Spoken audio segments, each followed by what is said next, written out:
आज हम श्रील रूप गोस्वामी के बारे में कुछ चर्चा करेंगे, क्योंकि कुछ दिनों में ही रूप गोस्वामी का आविर्भाव दिवस है। आविर्भाव या तिरुभाव है?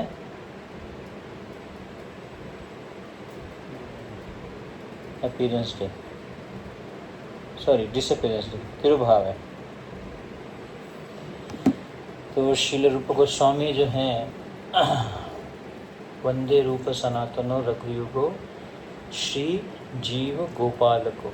तो 6 मेन गोस्वामी जिनको महाप्रभु ने कहाँ भेजा था? वृंदावन में।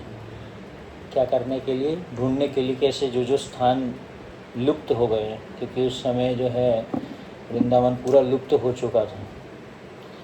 तो उसको ढूंढने के लिए जो है महाप्रभु ने अपने कुछ अंतरंग पार्षदों को भेजा था। तो जितने भी भगवान चैतन्य महाप्रभु के अंतरंग पार्षद हैं वो कौन है? नित्य सिद्ध भक्त हैं। और हम लोग कौन है? नित्य बद्ध। तो हम वो जितने भी भगवान के पार्षद हुए सब नित्य सिद्ध। वो ऑल्दो इस शरीर में हैं, लेकिन वो उनका जो मन है वो पूरे तरीके से किस पे लगा हुआ है? भगवान के भजन में, भगवान के स्मरण में। जैसे माधवेंद्रपुरी जब वृंदावन में थे या रूप गोस्वामी वृंदावन में थे, तो हर समय जो है वो कृष्ण का ही स्मरण करते रहते थे। इस बात का स्मरण नहीं करते थे कि मुझे खाने को प्रसाद कब मिलेगा, मैं कब ये करूँगा। अपने ऊपर उनका चिंतन नहीं था, अपने बारे में ज़्यादा चिंतन नहीं करते थे, अपने में मग्नता नहीं थी। हमारी मग्नता किस में रहती है? अपने आप में ज़्यादा रहती है। मेरे को दर्द हो गया, मेरी कमर में दर्द हो गया, कल मैंने बहुत सेवा कर ली, आज मैं मंगल आरती नहीं जाऊँगा। पहले ही हम बोल देते, मन को पहले ही बोल देते ये बात, आज ये हो गया, आज वो हो गया। तो अपने आप में ही मग्नता ज़्यादा रहती है, क्योंकि हम लोग अपने आप को क्या मानते हैं? मैं ये शरीर हूँ। लेकिन जो भगवान के नित्य सिद्ध भक्त होते हैं वो उनको शारीरिक चेतना से कोई मतलब नहीं होता। जैसे वक्रेश्वर पंडित जो थे वो 72 घंटे तक नृत्य कर सकते थे, 72 आवर्स कंटिन्यूसली, 24 तीन दिन तक कंटिन्यूसली नृत्य कर सकते थे वक्रेश्वर पंडित जो थे। रघुनाथ दास गोस्वामी जो हैं वो सिर्फ 2-3 दिन में थोड़ा सा 2 बूंद छाछ लेते थे, 2 बूंद छाछ लेके पीते थे, बस वही उनका प्रसाद होता था। 3 टाइम प्रसाद नहीं लेते थे हमारी तरह। सुबह फीस्ट हुआ, दिन में हुआ, फिर 1 हफ्ते बाद हम बोलेंगे फीस्ट कब होगा। तो ऐसा उनका मग्नता नहीं था। वृंदावन धाम में उनका मग्नता किसमें था? भगवान में था, क्योंकि वो नित्य सिद्ध भक्त थे। क्योंकि उनको भगवान के नाम में, भगवान के स्मरण में रुचि थी, अदूर श्रद्धा तथा साधु संग, भजन क्रिया, अनर्थ निवृत्ति, रुचि। तो एक स्टेप, भक्ति के स्टेप होते हैं। जैसे जैसे हम भक्ति में आते हैं तो हम सबसे पहले थोड़ी सी श्रद्धा के साथ में हम क्या करते हैं? भगवान का भजन करते हैं। तो भक्ति में प्रगति मतलब श्रद्धा में बढ़ोतरी। जैसे जैसे हम भक्ति में प्रगति करते हैं तो ऐसा नहीं है कि हमारे जो बाह्य जो खाने पीने सोने का तरीका है वो बदल जाएगा, वो भी बदलता है, लेकिन असली चीज़ जो है वो क्या होती है कि हमारे श्रद्धा में बढ़ोतरी होती है। भगवान के नाम पे हमारा फेथ बढ़ता है। जैसे आप लोग भी नाम जप करते हैं, शुद्ध भक्त भी नाम जप करते हैं, लेकिन उनके नाम जप में और आपके नाम जप में ज़मीन आसमान का अंतर है, क्योंकि वो श्रद्धा के साथ में करते हैं। अदो श्रद्धा मतलब लिटिल श्रद्धा, थोड़ी सी श्रद्धा भगवान में। अदो श्रद्धा तथा साधु संग। तो जब उस थोड़ी सी श्रद्धा के साथ में हम क्या करते हैं? भगवान का संग करते हैं, भगवान के भक्तों का संग करते हैं। साधु संग सर्वशास्त्र कोय, लव मात्र साधु संग सर्व सिद्धि होय। तो ऐसा बोला गया है कि साधु जो है उसका हमें क्या करना चाहिए? संग करना चाहिए। तो साधु संग का ये मतलब नहीं कि उसको जाके गले मिल लेना चाहिए। साधु संग हो गया आज, तो आज बहुत साधु संग हुआ, आज गले मिल लिया हम उनको जाके। साधु संग मतलब साधु से जाके सुनना, भगवान की कथा सुनना, उनके दिए गई जो बातें हैं उनको अपने जीवन में पालन करना, यही साधु संग है।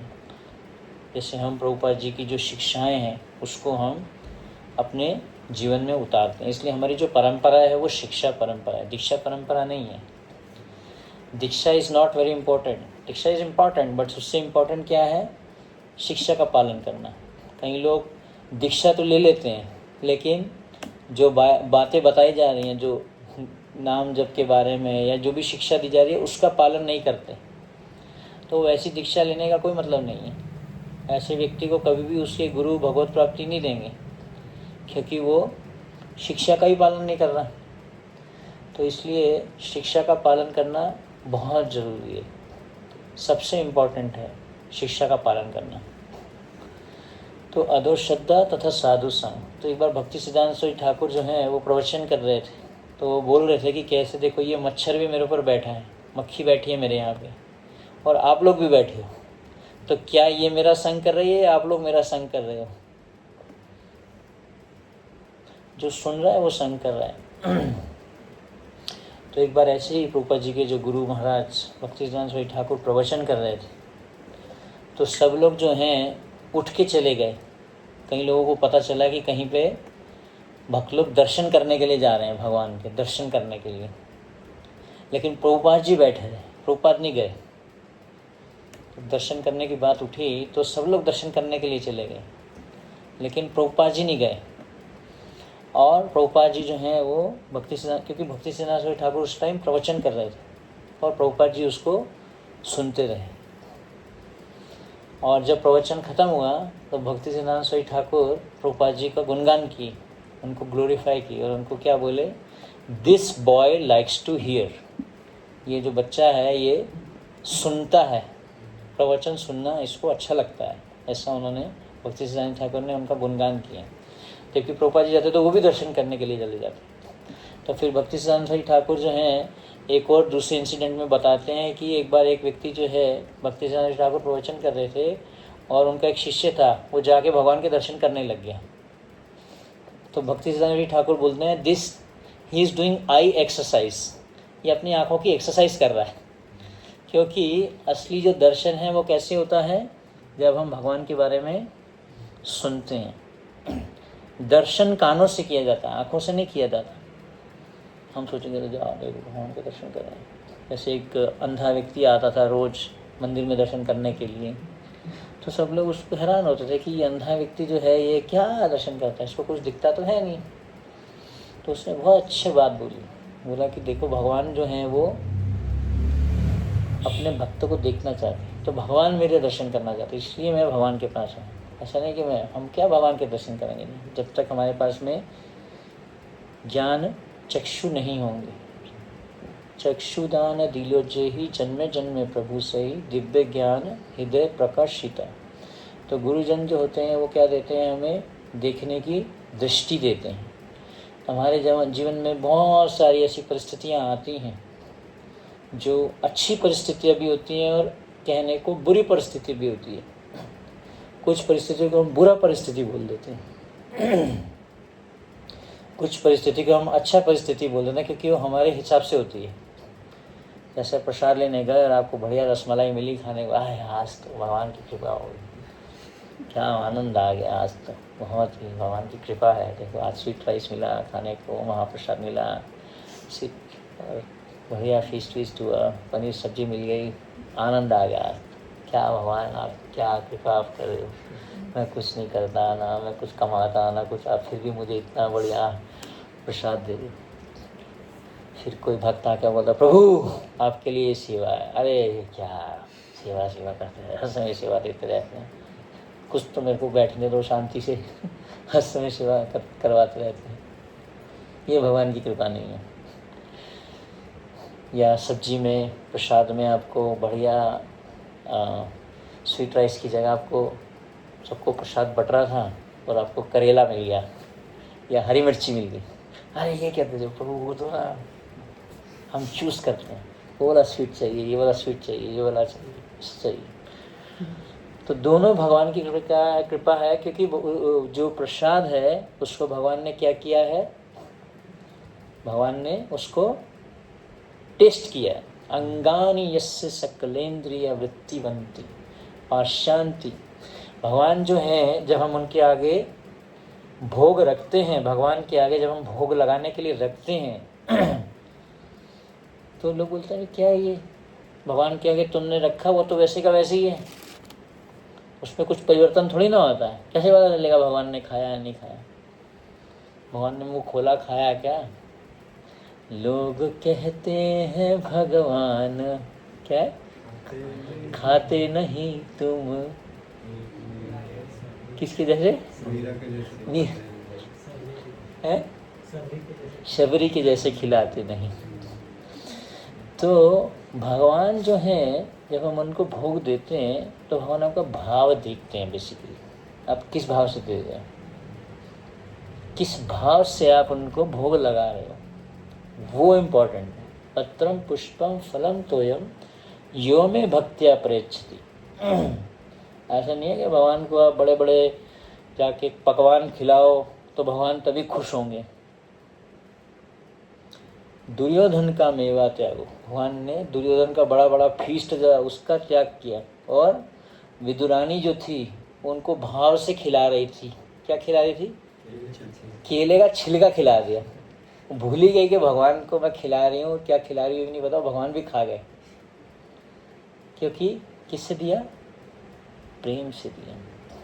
तो प्रभुपाद जी बोलते हैं the most important element in bhakti is the love that you offer. सबसे इम्पॉर्टेंट भक्ति में जो इंग्रेडिएंट जो है, जो तत्व जो है, वो क्या है? हमारा भगवान के प्रति भाव क्या है?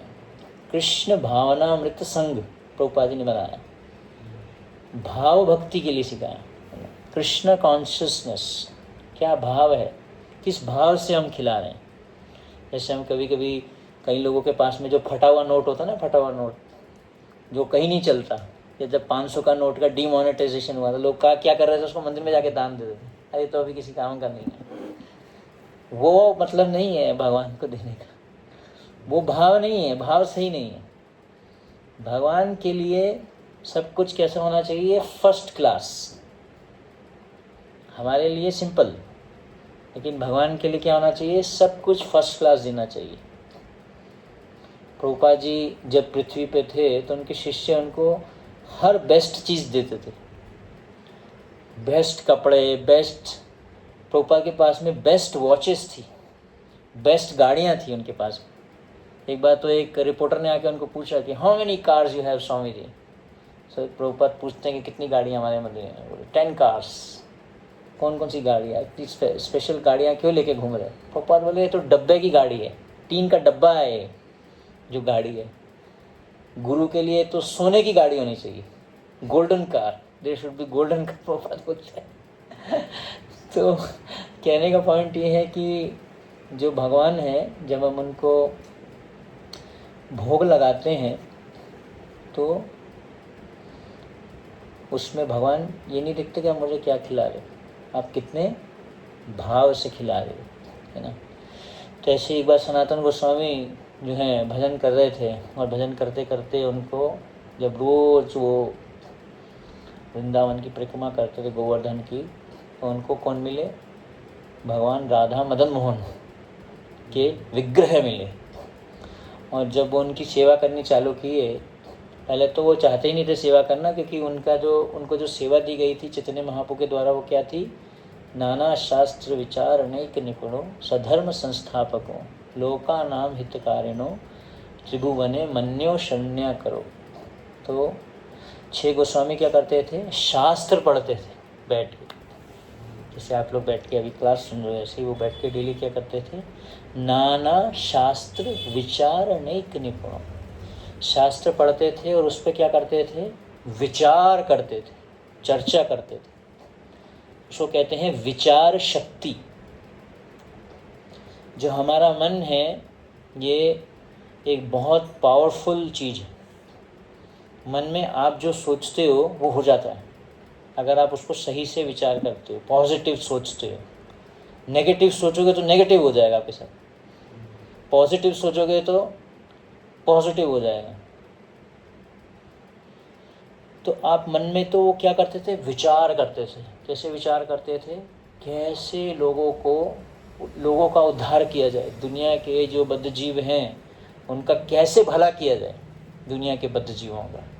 तो उस पर विचार करते थे, अच्छी फीलिंग रखते थे, उसको कहते हैं वेल विशिंग करते थे। एक बार हमारे एक गुरुजी जो है साउथ अफ्रीका गए थे, तो वहाँ पे उनको वहाँ के एक लोकल एक लेडी मिली, उसने वो सबको ट्रीट करती थी।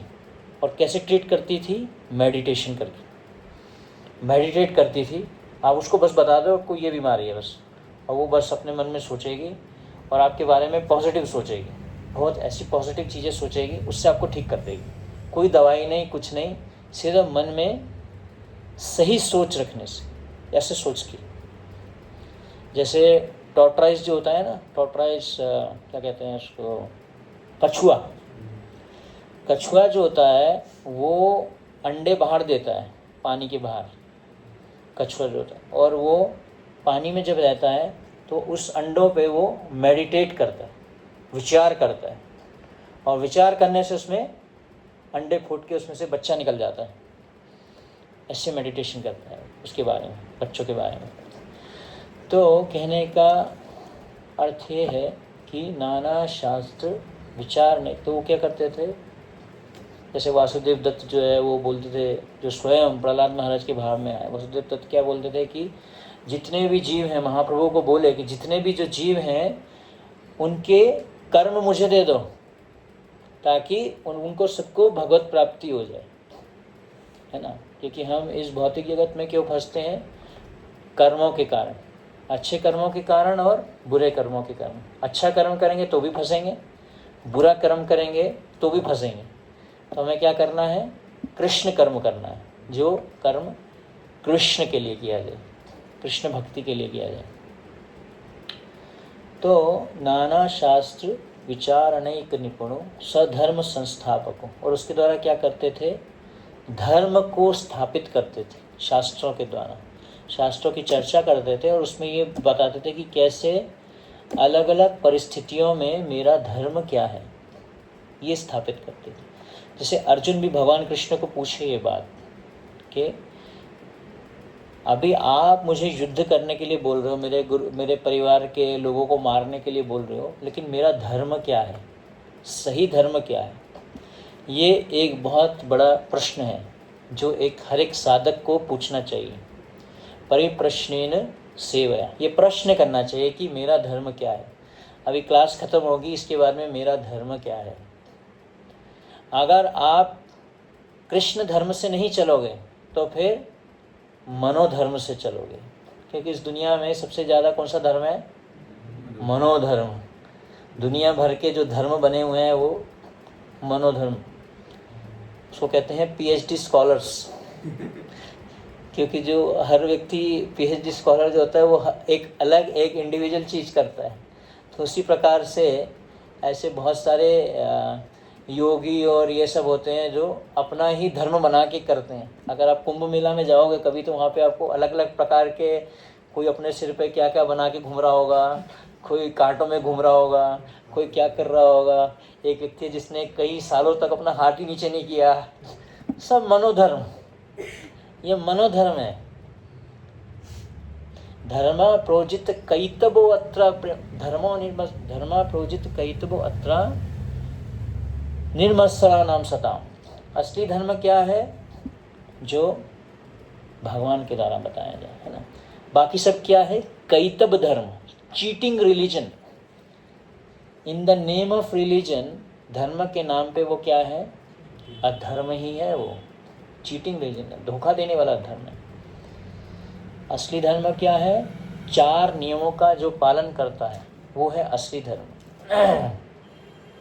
धर्म का अर्थ ये नहीं है हिंदू धर्म, मुस्लिम धर्म और ईसाई धर्म, ये सब धर्म नहीं है, ये पंथ है, ये धर्म नहीं है।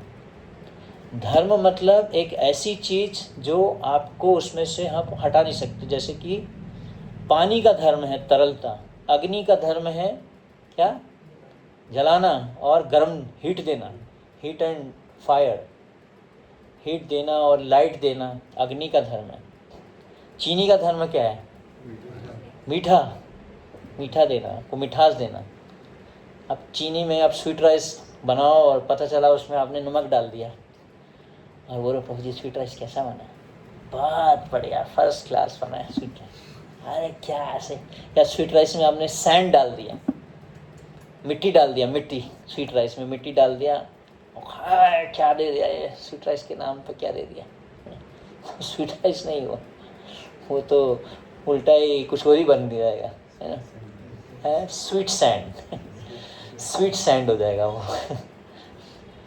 तो कहने का अर्थ ये है कि जो धर्म है हर व्यक्ति को प्रश्न करना चाहिए कि मेरा क्या धर्म है, मुझे धर्म के अनुसार चलना है ना? इसलिए भगवान राम जो थे वो पूरे धर्मपरायण, धर्म का पालन की। जैसे जैसे उनके पिताजी बोलते थे, है ना? कई लोग बोलते हैं अरे तू, पुत्र को बोलते हैं तुम्हें जो है भगवान राम की तरह मेरी बात को मानना पड़ेगा, पालन करना पड़ेगा जो मैं बोलूँगा। लेकिन उसके लिए पिताजी को दशरथ महाराज भी होना पड़ेगा। जब तक वो दशरथ महाराज नहीं है और हिरण्यकशिपु वाला भाव रखेंगे तो फिर आपको प्रहलाद महाराज बनना पड़ेगा और नरसिंह देव को बुलाना पड़ेगा उनका भला करने के लिए। तो हर व्यक्ति को ये प्रश्न करना चाहिए कि मेरा धर्म क्या। इसी प्रकार से जो है 6 गोस्वामी धर्म की स्थापना करते थे। किम कर्मेति किम कर्मेति कव्यो अपि अत्र मोहिता। बड़े बड़े भक्त, महान भक्त भी इससे मोहित हो जाते हैं कि मेरा धर्म क्या है। परीक्षित महाराज ने पूछा यही बात कि अभी मेरी मृत्यु होने वाली है तो मेरा धर्म क्या है। 7 दिन में जो मुझे शाप मिला, मेरी मृत्यु हो जाएगी, तो मेरा क्या धर्म है, मुझे क्या करना चाहिए। क्योंकि परीक्षित महाराज का ऐसा भाव था, वो सोच रहे थे कि मेरा धर्म क्या है, मुझे क्या करना चाहिए, तो भगवान ने किसको भेजा? शुकदेव गोस्वामी को भेजा। व्यासदेव जो है प्रश्न कर रहे थे, कंफ्यूज थे कि मेरा जो हृदय है वो संतुष्ट क्यों नहीं हो रहा। मैंने सारे शास्त्र लिख दिए, सब कुछ शास्त्रों की व्याख्या कर दी, उसके बाद में भी मेरा मन संतुष्ट क्यों नहीं हो रहा। मैं हरिनाम का जप कर रहा हूँ, श्रवण कर रहा हूँ, सब कुछ कर रहा हूँ, सेवा कर रहा हूँ, फिर भी मेरा हृदय संतुष्ट क्यों नहीं हो रहा। क्यों मेरे अंदर में काम की वासना है अभी भी, ऐसा क्यों हो रहा है। क्योंकि हम सही से गुरुजनों के दिए गए जो पथ हैं उसके अनुसार हम धर्म का पालन नहीं करेंगे तो हमें कभी भी संतुष्टि नहीं मिलेगी। तो जैसे ही व्यासदेव ने ऐसा सोचा, तुरंत वहाँ पे कौन आ गए? नारद मुनि आ गए। उनको तुरंत गुरुजन प्राप्त हुए। तो धर्म को हम अपने आप में डिसाइड नहीं कर सकते कि ये धर्म है मेरा तो मैं तो ये करूँ। उसके लिए हमें एक व्यक्ति चाहिए जो हमें बताएगा कि मेरा धर्म क्या है। इसलिए आध्यात्मिक गुरु की बहुत आवश्यकता है। इसलिए हम गुरु परंपरा को क्यों रखते हैं ऑल्टर पे, कि गुरु की आवश्यकता है। उसके बिना हम जो है भक्ति के पथ को पालन नहीं कर पाएंगे बिना गुरु के। सिर्फ गुरु से दीक्षा लेना नहीं, गुरु के द्वारा दिए गया मार्गदर्शन पालन करना श्रद्धा के साथ में।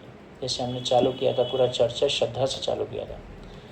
तो श्रद्धा के साथ में उनके द्वारा जो बातें बताई जा रही हैं, और गुरु साधु शास्त्र तीनों, एक तीनों का वो होना चाहिए। जो गुरु बताएंगे वही साधु बताएंगे। साधु मतलब प्रीवियस आचार्य, जो भी महापुरुष हुए, जो भी परंपरा में हुए, साधु। गुरु साधु शास्त्र, और शास्त्र भी वही बात बताएंगे। गुरु आपको कोई अपनी मन धड़ंग बात नहीं आके बोल देगा। जैसे प्रभुपाद ने बोला बुक डिस्ट्रीब्यूशन करना चाहिए, आपको बोला प्रभु बुक डिस्ट्रीब्यूशन करो, प्रसादम डिस्ट्रीब्यूशन, ओके प्रभु प्रसादम डिस्ट्रीब्यूशन। तो जो भी आचार्य बताते हैं वही लिविंग गुरु बताते हैं। कुछ ऐसे लोग हैं, ऐसी संस्थाएं हैं जो बोलते हैं कि प्रभुपाद जी के बाद में कोई भी गुरु नहीं है, कोई भी गुरु नहीं बन सकता। प्रभुपाद ने ऐसा नहीं कहा। तो कहने का अर्थ है कि लिविंग गुरु की आवश्यकता है।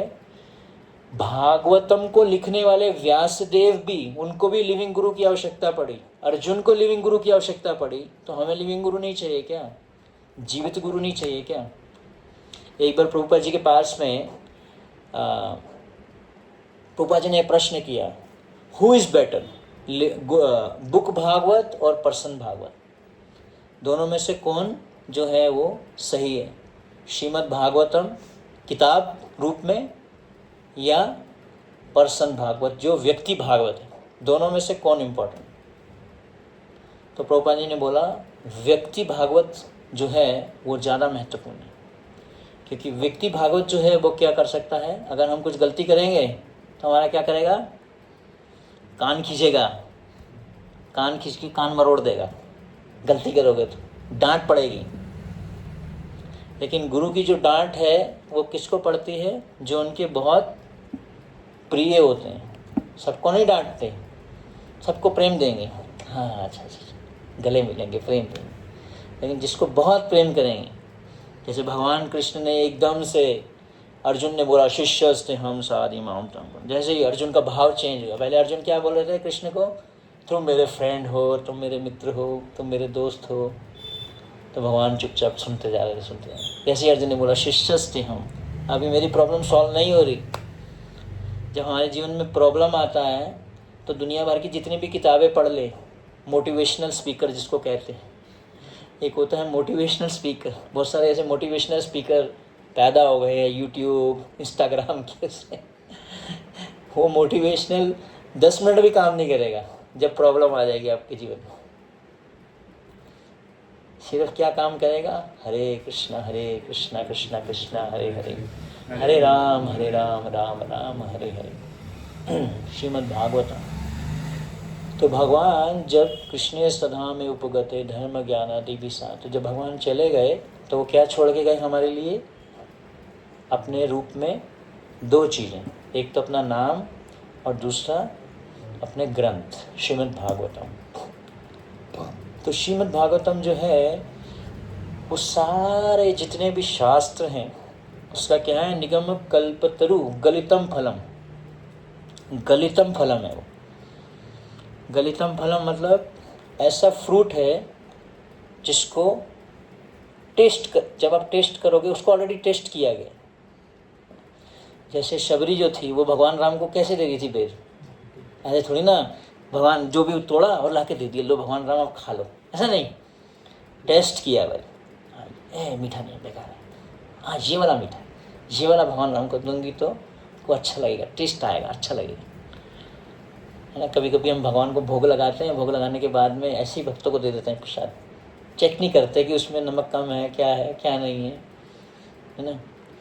कई लोग तो जैसे भगवान को भोग लगता है वैसे ही खा लेते हैं, फिर उसके बाद में वो ये नहीं बोलते कि अरे ये तो इसमें नमक कम था, ये रोटी सही नहीं बनी, ये सब्जी सही नहीं थी, क्योंकि वो भगवान ने भोग लगा दिया।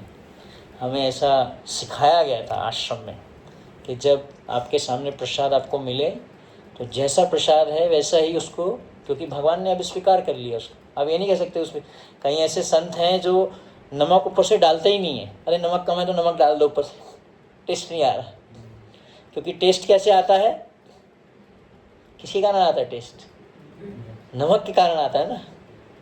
लेकिन कोई नमक का गुणगान नहीं करता, अरे नमक बहुत बढ़िया था, क्या नमक डाला आपने, टाटा का नमक डाला, क्या नमक था, बेस्ट नमक था ये तो। नमक का कोई गुणगान नहीं करता। नमक डालने के मतलब में नमक जो होता है वो क्या होता है, उसमें घुल जाता है, एब्जॉर्ब हो जाता है।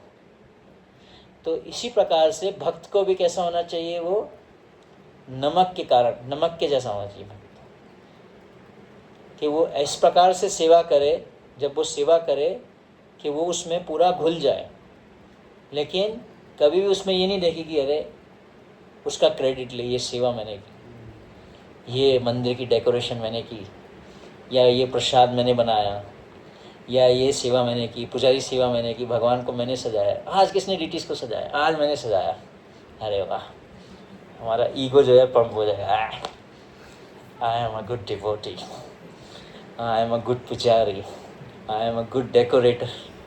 ये अहंकार का लक्षण है। ये भगवान की कृपा सेवा, भगवान ने आपको बुद्धि दी, आपको ज्ञान दिया, आपको सामर्थ्य दिया, तो आप ये सेवा कर पाए। करते हो तुम कन्हैया, मेरा नाम हो रहा है। करता कौन है, हम क्या सोचते हैं, करता हम इति मन्यते, मैं ही करता हूँ। जो भी हम सेवा करते हैं हम सोचते हैं मैंने किया है, उसमें मैं आ जाता है, मैं और मेरा आ जाता है। तो कहने का अर्थ ये है कि जब हम कोई भी सेवा करते हैं या कुछ भी करते हैं तो उसमें हमें किसको देना चाहिए क्रेडिट? भगवान को देना चाहिए। तो व्यासदेव जी जो थे वो पूरे असंतुष्ट थे और तुरंत नारद मुनि उनको आके बोले, आप अभी भगवान का गुणगान करिए। सिर्फ श्रीमद् भागवतम नहीं लिखी, श्रीमद् भागवतम में क्या है? भगवान और उनके भक्तों का गुणगान है। तो भगवान के गुणगान से भी ऊंचा किसका गुणगान है? भगवान के भक्तों का। इसलिए हम सुबह सबसे पहले क्या करते हैं? संसार दावा गाते हैं। संसार दावा नलनी ढिलोता तनाय कारुण्य घना घनता। तो हम क्या करते हैं? गुरुजनों का गुणगान करते हैं कि आपकी कृपा से जो है ये दुनिया जो क्या है, एक दावानल के समान है, इसमें अग्नि लगी हुई है, सब लोग जल रहे हैं, छोटी छोटी बातों पे झगड़ रहे हैं, परेशान हो रहे हैं, मन विचलित है कलयुग के जीवों का, छोटी छोटी बात पे असुरक्षा हो जाती है मन में, मेरा क्या होगा, मेरे फ्यूचर का क्या होगा, कौन मेरी रक्षा करेगा। आजकल तो लड़कियों को बोला जाता है कि आप जो है अच्छे से पढ़ाई करो, फिर नौकरी करो, पता नहीं है फ्यूचर में क्या हो जाए, आपका फ्यूचर कैसा होगा। अवश्य राखी वे कृष्णा इति विश्वास हो। भगवान जो है वो क्या करेंगे? मेरा पालन करेंगे। ये सबसे जो सन्यासी होता है उसका एक गुण होता है, एक भक्त का गुण होता है। वो क्या होता है कि वो समझता है कि भगवान मेरी रक्षा हर समय करेंगे। सिर्फ शारीरिक रूप से रक्षा नहीं, सिर्फ मेरा पालन ही नहीं, पालन तो भगवान चींटी का भी कर रहे हैं, हाथी का भी कर रहे हैं। हाथी को कोई खिलाता है जाके? कौन खिलाता है? इतने टन टन जो है वो खा जाता है खाना, कहाँ से खाता है? भगवान उसका पालन कर रहे हैं। तो इसी प्रकार से भगवान हमारा भी पालन करेंगे। तो व्यासदेव जी जो हैं उन्होंने जब ये बात उनको बोली गई नारद मुनि के द्वारा कि आप जाओ और क्या करो? भगवान का गुणगान करो, कृष्ण का गुणगान करो, कृष्ण के भक्तों का गुणगान करो। और फिर जो है व्यासदेव जी का हृदय संतुष्ट हो गया। यस्मिन् तुष्टे जगत तुष्टो, जो भगवान को संतुष्ट करता है, जिससे प्रसादात् भगवत प्रसाद। तो भगवान को प्रसन्न करेंगे तो कृष्ण, गुरुजनों को प्रसन्न करेंगे तो भगवान भी प्रसन्न हो जाएंगे। कृष्ण को प्रसन्न करेंगे तो सारी दुनिया को संतुष्ट करेंगे। इसी को क्या कहते हैं? यज्ञ। यज्ञ इसको कहते हैं यज्ञ। जो किसके लिए किया जाता है? यज्ञ मतलब जो ऐसा कार्य जो कृष्ण के लिए किया गया, उसी को यज्ञ कहते हैं। जैसे प्रभु जी लोगों का विवाह हुआ, क्यों किया गया? इसमें अगर भगवान को केंद्र रख के किया गया, कृष्ण को केंद्र रख के किया गया। आजकल जो लोग विवाह करते हैं वो इंद्रिय तृप्ति के कारण करते हैं या इनसिक्योरिटी के कारण करते हैं। और आज कई लोग हैं जो बोलते हैं विवाह ही नहीं करेंगे, ऐसे ही रहेंगे, किसी भी आश्रम में नहीं रहेंगे, हमें किसी न किसी आश्रम में रहना पड़ेगा। तो ब्रह्मचारी रहना पड़ेगा, या गृहस्थ आश्रम में रहना पड़ेगा, या वानप्रस्थ आश्रम में रहना पड़ेगा, या संन्यास आश्रम में रहना पड़ेगा। ये पांचवा आश्रम है ही नहीं कोई कि तुम ऐसे ही रहो और विवाह भी नहीं करो और ऐसे ही ब्रह्मचारी भी नहीं रहो और कमाते भी रहो, वो भी गलत है। तो किसी न किसी 4 आश्रम बनाए गए हैं ना वर्णाश्रम धर्म के अनुसार। तो कहने का अर्थ है कि जब हम भगवान को संतुष्ट करते हैं, कृष्ण को संतुष्ट करते हैं, भक्तों को संतुष्ट करते हैं, भक्तों को प्रसन्न करते हैं, हर भक्त को विचार करना चाहिए कि कैसे मैं दूसरे भक्त को प्रसन्न करूं, उसको परेशान नहीं करूं, दुखी नहीं करूं। कल मेरे को एक भक्त बता रहे थे एक इंसिडेंट। एक ब्रह्मचारी था, वो आश्रम में रहता था और बहुत अच्छा गाता था, बहुत अच्छा बजाता था। तो दूसरे जो ब्रह्मचारी थे उसको उससे ईर्ष्या हो गया, अरे ये तो बहुत बजाता। कभी उसकी बोतल छुपा देते थे, कभी उसका कपड़ा छुपा देते थे, कभी उसका तिलक फेंक देते थे, कभी कुछ कुछ को परेशान करते रहते थे, कुछ ना कुछ। तो हमें भक्तों को क्या करना चाहिए? प्रसन्न करना चाहिए, और गुरुजनों को प्रसन्न करना चाहिए, और कृष्ण को प्रसन्न करना चाहिए। कृष्ण को और गुरुजनों को हम कैसे प्रसन्न करते हैं? जब हम उनके दिए गए जो शिक्षाएं हैं उसका पालन करते हैं, उनके आदेश का पालन करते हैं। जो वो हमें आदेश देते हैं, अगर हम उसका पालन करते हैं तो उसके द्वारा हम क्या कर सकते हैं? गुरुजनों को प्रसन्न कर सकते हैं। तो जब उनको प्रसन्न करेंगे तो भगवान प्रसन्न होंगे, क्योंकि वो भगवान को प्रसन्न कर रहे हैं। हम डायरेक्टली कभी भी भगवान को प्रसन्न नहीं कर सकते। जो कनिष्ठ अधिकारी होता है वो ऐसा सोचता है, मैं और भगवान, बस मेरा और भगवान का संबंध, बाकी और कोई कुछ नहीं, और किसी को नहीं मानेगा, वो सिर्फ भगवान को मानेगा। इसलिए उसको भी अधिकारी बोला गया। उसके पास में अधिकार है भक्ति करने का, क्योंकि वो भगवान को मानता है। लेकिन जो भक्त होता है मध्यम अधिकारी, वो क्या करता है? वो भक्तों के साथ में फ्रेंडशिप करता है, भक्तों को प्रसन्न करता है, भक्तों से दोस्ती करता है। उसको क्या कहते हैं? मध्यम अधिकारी। तो असली भक्त क्या होता है? मध्यम अधिकारी जो होता है वो भक्त होता है। तो इस प्रकार से हमें एक आध्यात्मिक गुरु की आवश्यकता है जो हमें भक्ति के पथ में गाइड करेगा। इसलिए प्रभुपाद जी दूसरे अध्याय का 7वें श्लोक का जो तात्पर्य है उसमें बताते हैं कि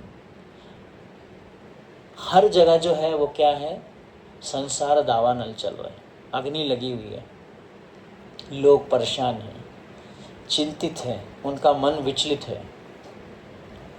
तो ऐसी परिस्थिति में इस अग्नि को शांत करने के लिए हमें क्या चाहिए? एक गुरु की आवश्यकता है। जैसे दावाग्नि को हम सिर्फ पानी डाल के नहीं बुझा सकते। ये पता चला वहाँ पे हम फायर टेंडर भेज दिया, गाड़ी भेज दी और उससे जो है अग्नि बुझा रहे हैं। कौन सी अग्नि? पेड़ की अग्नि, जो जंगल की अग्नि, जंगल में जो अग्नि लगी है उसको कोई नहीं बुझा सकता। सिर्फ उसको एक तरीका बुझाने का, जब ऊपर से बारिश होगी, जब बारिश होगी तभी बुझाया सकते, नहीं तो नहीं बुझाया जा सकता। उसी प्रकार से हमारे जो क्लेश हैं, क्लेशा अग्नि जिसको कहते हैं, क्लेशा अग्नि, शुभदा, ये सब जो है भक्ति में प्रगति के वो हैं। तो क्लेशा अग्नि, जो हमारे क्लेश जो हैं हमारे अंदर में, काम क्रोध लोभ, काम की जो अग्नि है, क्लेश जो है हमारे अंदर में, उस अग्नि को अगर हमें शांत करना है तो सिर्फ एक ही तरीका है। वो क्या है? भगवान का आश्रय लेना। नाम आश्रया कोरी जतन तुम्ही था खा का आकन का। तो भक्तिनाथ ठाकुर बोलते हैं कि रोज क्या करो? नाम का आश्रय लो।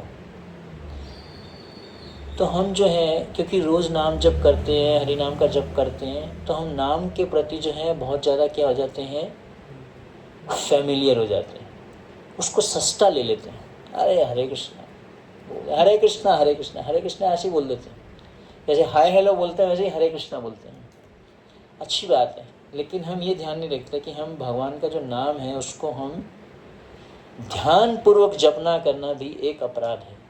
जो व्यक्ति ध्यानपूर्वक जप नहीं करता, और ध्यानपूर्वक जप ना करना मतलब is a mother of all offences. सारे जो अपराध होते हैं हमारे जीवन में, इसलिए जो सुबह का समय जो है हमें जो मिला है, सुबह का समय वो बहुत महत्वपूर्ण है। सुबह का समय हमें कभी मिस नहीं करना चाहिए किसी भी तरीके से।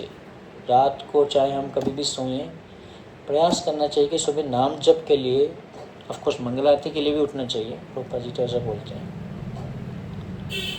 तो सुबह का जो समय है उसको बहुत अच्छे से हमें यूटिलाइज करना है, क्योंकि उसके बाद में रजोगुण चालू हो जाता है, और रजोगुण में मन विचलित हो जाता है, मन इधर उधर भागता है, कुछ ना कुछ करने का मन करता है, एक्टिविटी का टाइम है। तो इसलिए सुबह सुबह हमें उठ के सबसे पहले क्या करना चाहिए? भगवान का गुणगान करना चाहिए, स्नान करना चाहिए, भगवान का गुणगान करना चाहिए, और फिर उसके बाद में हरे कृष्ण मंत्र को बहुत सीरियसली, ये युग धर्म बताया गया। हमारे जितने आचार्य हुए रूप गोस्वामी, सनातन गोस्वामी, रघुनाथ दास गोस्वामी, सब ने जो है नाम जप को जो है बहुत ही ज़्यादा महत्व दिया, क्योंकि ये कलयुग का धर्म है, ये धर्म बताया। जैसे हम चर्चा कर रहे थे कि अर्जुन पूछ रहे कि मेरा धर्म क्या है, तो इस कलयुग में सवै कौन सा परो धर्मो ये तो भक्ति अधोक्षति, भगवान की जो भक्ति है यही धर्म है, कृष्ण भक्ति करना। तो इसलिए जो हरे कृष्ण मंत्र जो है ये अटेंटिवली चैंट करना और डिस्क्रिटली चैंट करना। डिस्क्रिट मतलब मंत्र को क्लियर भी बोलना है, खाना नहीं है मंत्र को सुबह सुबह हरे कृष्ण हरे कृष्ण हरे कृष्ण, गाड़ी चला रहते हैं ऐसे कुछ ना कुछ अलग अलग तरीके से हम जप करते रहते हैं, बहुत सारी आवाज़ें निकालते रहते हैं, अलग अलग प्रकार की आवाज़ निकालते रहते हैं, नाम जप करते हैं, लेकिन नाम जप सही से नहीं होता। तो इसलिए नाम जप को बहुत अच्छे से, और नाम जप के लिए अच्छा करने के लिए सबसे पहले हमें एक प्रिपरेशन करना चाहिए, और वो है अपने शरीर को ध्यान रखना।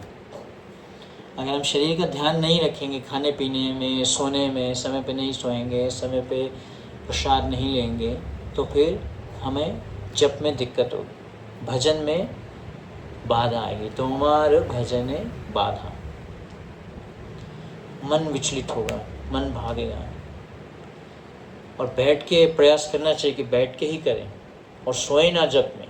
जप में सोना तो एक बहुत ही मैं कहूँगा कि बहुत ही निकृष्ट तरीका है जप करने का, क्योंकि अगर हमें जप में नींद आती है इसका मतलब हमें बिल्कुल भी तो नाम में बिल्कुल भी टेस्ट ही नहीं आया, थोड़ा भी टेस्ट नहीं आया।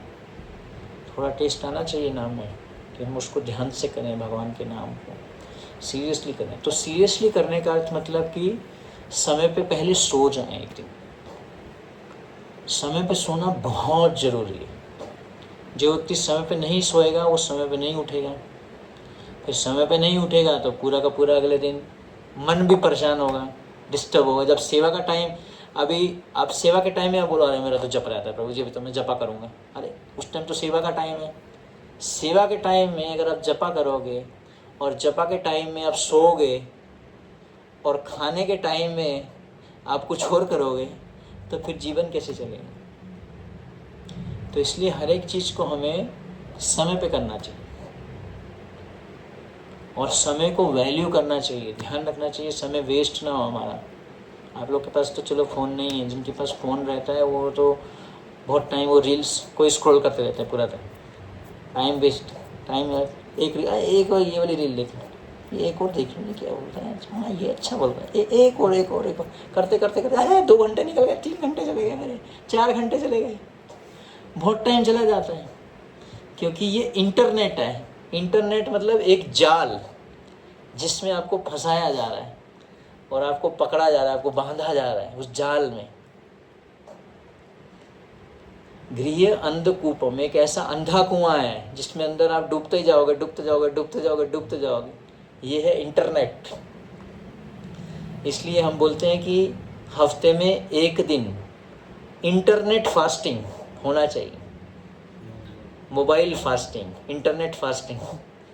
जब आपके पास फ़ोन ही ना हो, ऐसा लगे कि आज मेरा जीवन बहुत अच्छा हो गया, जैसे हमारे जीवन से कोई बहुत बड़ी आसक्ति कट जाए। जैसे कि सुबह सुबह जब हम पेट साफ करके आते तो कैसे लाइट लगता है, बिल्कुल ऐसे लगता है सारी आसक्तियाँ मेरी छूट गई, अभी आनंद आ गया, नींद नहीं आ रही, अभी बड़ा आनंद आ जाता है। और जैसे ही प्रसाद खाएंगे फिर नींद आनी चालू हो जाती। तो उसी प्रकार से जब हमारी आसक्ति छूट जाएगी तो हमें बहुत लाइट लगेगा, बिल्कुल लाइट लगेगा। तो ये एक बहुत बड़ी आसक्ति है, बहुत डेंजर चीज़ है ये जो बनाई है। कि माया का एक बहुत बड़ा क्या कहते हैं इंस्ट्रूमेंट है, जो धीरे धीरे करके हमारे सेवा के रूप में घुस जाता है। अरे सेवा के लिए तो ले रहे हैं मोबाइल, प्रचार कैसे होगा, प्रचार करेंगे मोबाइल लेंगे तो मोबाइल से ही तो प्रचार करते हैं आज। प्रभुपाद जी ने बोला प्योरिटी इज़ द फोर्स। प्रचार करने के लिए क्या चाहिए, iPhone 16। जेनजी को पूछोगे ना, जेनजी को और जनरेशन अल्फा को, what is required for preaching Hare Krishna all over the world, internet and mobile phone. IPhone चाहिए न्यू जनरेशन को। लेकिन असली प्रचार कैसे होता है, जब हम किसी के हृदय में परिवर्तन लाते हैं, उसके सोचने के तरीके में परिवर्तन लाते हैं। असली प्रचार वो है जब हमारा सोचने का तरीका बदलता है, जब हमारा कुछ भी काम करने का तरीका बदलता है, उसको कहते हैं प्रचार। प्रचार मीन्स ट्रांसफॉर्मेशन। प्रचार का अर्थ ये नहीं है कि किसी को बस माला पकड़ाना, धोती कुर्ता पहनाना, उसका हेड शेविंग कर देना, जैसे तमाल कृष्ण महाराज ऐसे ही करते थे। जो मिलता था उसको पकड़ते थे, उसका हेड शेविंग कर देते थे और उसको बुक डिस्ट्रीब्यूशन में लगा देते थे, तुरंत ट्रांसफॉर्म कर देते थे उसको। बल उत्पादित प्रचार कहते हैं उसको, बल लगा के उसको प्रचार कर दिया। लेकिन रियल ट्रांसफॉर्मेशन, रियल प्रीचिंग, असली प्रचार क्या है? जब हम किसी के हृदय में परिवर्तन लाते, उसकी सोच में परिवर्तन लाना। और सबसे बड़ा परिवर्तन क्या है? सब कुछ क्या है? भगवान का है। जो कुछ भी मेरे पास में, मानस देहो गेहो जे किछु मोर, अर पिलु तुआ पदे नंद किशोर। तो मेरे पास में जो भी है, मेरा शरीर, मेरी आँखें, मेरा कान, मेरा नाक, मेरे पाँव, मेरे हाथ, और मेरे पास में जो भी वस्तु है, वो सब क्या है? भगवान की। सारी इंद्रियां भगवान की, भगवान की सेवा में लगाएं। ऋषिकेन ऋषिकेश सेवनम भक्ति रुच्यते। तो जो कुछ भी है हमारे पास में, उसको क्या करना है? हम क्या सोचते हैं? उसको भोग करना है। ये मेरा,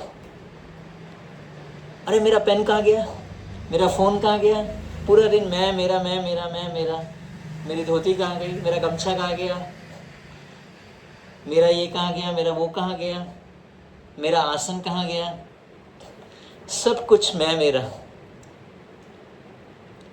तो सब कुछ क्या है? भगवान का। तो सब कुछ भगवान का है, तो क्या करना है? भगवान की सेवा में तो लगाना है। अपनी सेवा में लगाएंगे तो प्रभुपाद जी बोलते हैं ऐसे व्यक्ति को चोर। जो बोलता है कि ये मेरा है और अपनी सेवा में लगाऊंगा, जैसे कई ऐसे सन्यासी हैं जो शिष्य भी नहीं लेते, क्योंकि उनको लगता है कि अगर ये शिष्य आ गया फिर मैं, ये मेरी सेवा करेगा तो मेरे को इससे सेवा भी नहीं लेना। लेकिन कई लोग सेवा भी लेते हैं क्योंकि उसको भगवान की सेवा में लगाने के लिए ऐसा करते हैं। तो प्रभुपाद जी ने इतने सारे शिष्य बनाए, उनको क्या किया? तुरंत भगवान की सेवा में लगा दिया। प्रभुपाद जी ने ये नहीं बोला कि तुम मेरी सेवा करो। प्रभुपाद जी ने ये नहीं बोला Prabhupada international society for Prabhupada consciousness. Prabhupada ने क्या बोला? International society for Krishna consciousness. Krishna की सेवा करनी है। लेकिन कृष्णा की सेवा गुरुजनों के द्वारा करनी है। लेकिन प्रभुपाद ने अपना नाम नहीं उसमें डाला। प्रभुपाद डाल सकते थे, ऐसा नहीं है। ऐसे बहुत सारे पूरे वर्ल्ड में ऐसे बहुत सारे हैं जो अपने आप को सेल्फ प्रोक्लेम गुरु बोलते हैं, श्री श्री एंड ये और वो और ऐसे करे, बहुत सारे अपने नाम के आगे 1008 लगा देते हैं और क्या क्या करते रहते हैं। तो कहने का पॉइंट ये है कि जो कुछ भी है हमारे पास में, उसको क्या करना है? भगवान की सेवा में लगाना। इसलिए हम जो सुबह भोजन बनाते हैं उसको सबसे पहले क्या करते हैं? भगवान को भोग लगाते हैं, तुलसी के द्वारा। डायरेक्ट भोग नहीं लगाते, भक्त के द्वारा भोग लगाते हैं। हम तो तुलसी महारानी को बिठा देते हैं, गुरुजनों को बोलते हैं आप भोग लगा दो भाई, हमसे तो लगेगा नहीं, हम तो कुछ नहीं है, तुच्छ हैं हम तो। हम गुरुजनों को बोलते हैं कि आप के आगे आपको दे रहा हूँ, आप भोग लगा दीजिए, थोड़ा ट्रांसफ़र कर देना। तो वो बोलते हैं हाँ ठीक है, काम हो जाएगा। ये नहीं बोलते कि अंडर द टेबल थोड़ा सा मेरे को भी दे देना। गवर्नमेंट ऑफिस में ऐसा होता है ना, अरे मेरे को भी एक गुलाब जामुन दे देना थोड़ा सा, भोग लगा दिया मैंने। ऐसा होता है। जो पुजारी बन जाता है, जब कुछ स्पेशल आइटम होता है उसमें से थोड़ा अपना पहला वो निकाल के साइड कर लेता है, बाकी दे देता है, चलो ये तो अपना तो रख लूँ मैं थोड़ा सा। मुझे नहीं मिला बाद में, तो कुछ आइटम अगर लिमिटेड है। तो जो कुछ भी है, प्रचार मतलब व्यक्ति के हृदय में 180 डिग्री ट्रांसफॉर्मेशन लेके आना, उसके सोचने के तरीके हैं। क्या ट्रांसफॉर्मेशन? कि मैं भोगी नहीं हूँ, भगवान भोगी हैं। जैसे शादी होती है, ये मेरी पत्नी नहीं है, ये भगवान ने मुझे सेवा करने के लिए एक भक्त दिया है, मेरे को उनकी सेवा करनी है।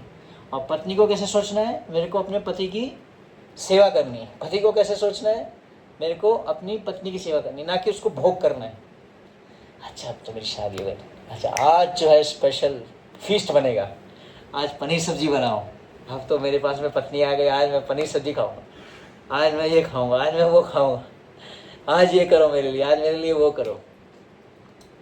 तुम घर का काम देखो। जैसे अगर बच्चा पैदा हो जाता है तो एक बार एक व्यक्ति ने मेरे को प्रश्न पूछा, ऐसा एक गृहस्थ भक्त ने, प्रभु जी जो जो बच्चा होता है वो किसकी जिम्मेदारी होती है? मैंने कहा दोनों की।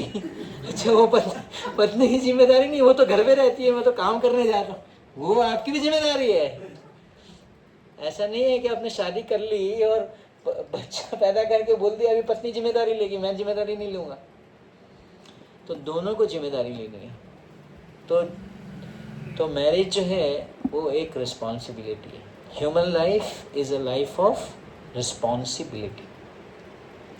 तो हमें जो भी सेवा मिलती है वो हमें कैसे करनी चाहिए? बहुत जिम्मेदारी से करनी चाहिए। सिर्फ सेवा को ख़त्म करने के लिए नहीं करना चाहिए, चलो झाड़ू लगाने की सेवा खट खट खट खट करके ख़त्म करके भाग गए यार, अभी मैं जाके सो तो, ऐसा नहीं। सेवा प्रेम से जिम्मेदारी से करना उसको। तो ये एक बहुत बड़ी जिम्मेदारी है हमें, जो भी सेवा मिलती है। और जिम्मेदारी से जब हम कुछ करते हैं तो भगवान हमें क्या देते हैं उसके बदले में? दिव्य ज्ञान। Responsibility leads to realisation. जितना हम जिम्मेदारी से कुछ भी करते हैं भक्ति में, वो भगवान हमें क्या देते हैं? साक्षात कर देते हैं। तो इसलिए मनुष्य जन्म पाया, राधा कृष्ण ना भजिया, जानिया सुनिया विश्व खाया। तो मनुष्य जीवन जो है वो क्या है? जिम्मेदारी का जीवन है। सिर्फ भोग करने के लिए नहीं है, जॉब करने के लिए नहीं है, जॉब करने के लिए। जॉब, एक बार मैंने एक भक्त को पूछा कि आपका जॉब कैसा चल रहा है? बोला प्रभु जी अभी जॉब ठीक नहीं चल रहा। जॉब नहीं, जॉब। मैंने जब पूछा था, बोला जॉब, जॉब एंड जॉब। तो इसलिए हम अपने अंदर में चेतो दर्पण मार्जन, अपने अंदर में क्या करें?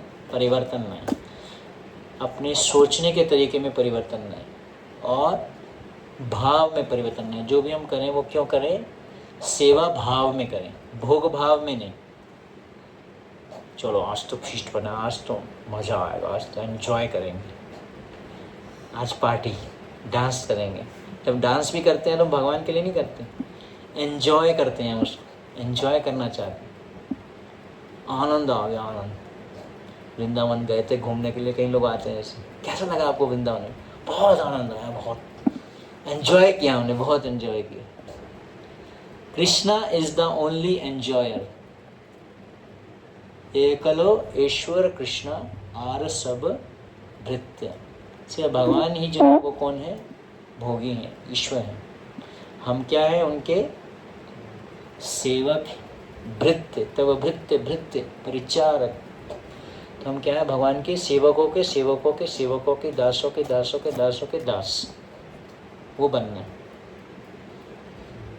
बॉस नहीं बनना, बॉस, सबका बॉस। सबका बॉस कौन है? मैं हूँ। सबका बॉस एक बार था ना, ब्रह्मा जी की स्टोरी आती है।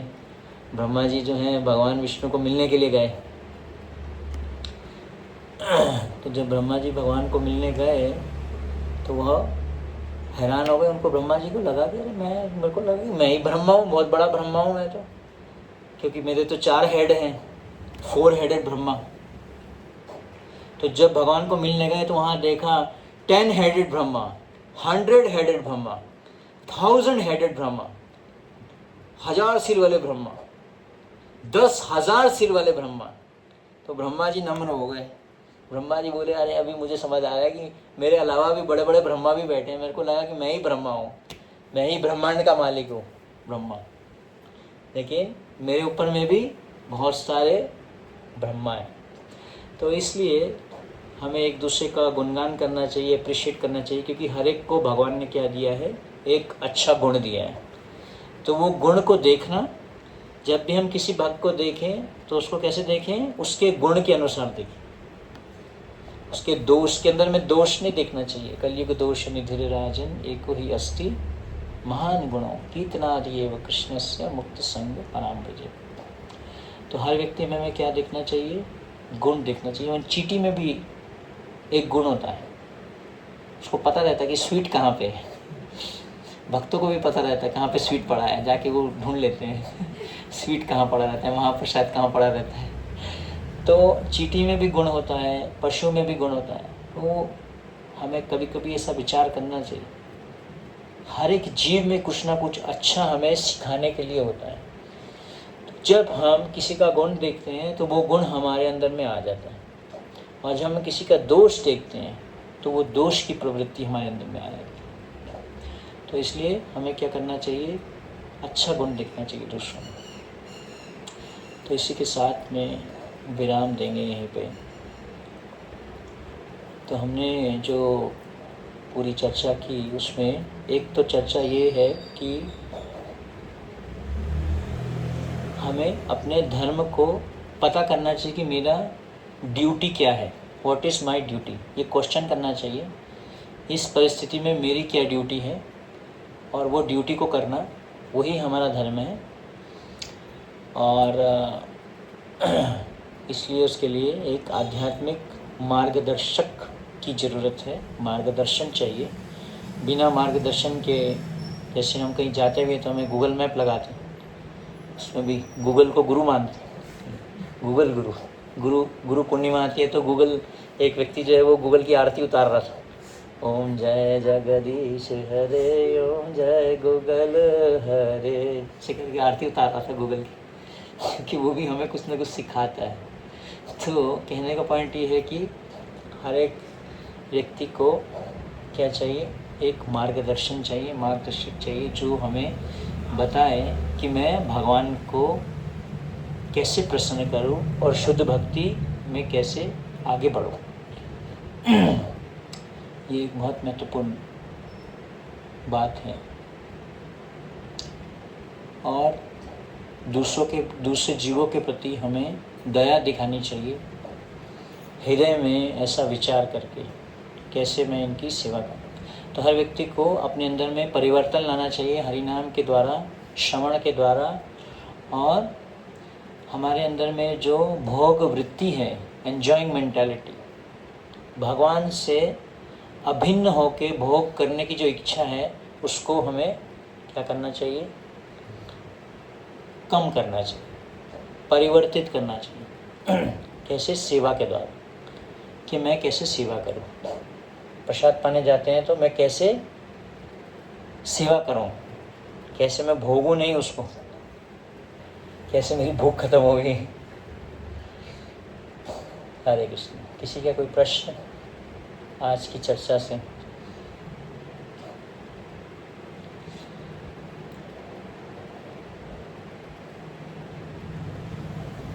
श्रील प्रभुपाद की जय, श्रील रूप गोस्वामी पाद की जय, श्री श्री कौनिताय की जय, जगन्नाथ बलदेव सुभद्रा महारानी की जय, गुरु परंपरा की जय, तायपुर के महाराज। हरे कृष्ण।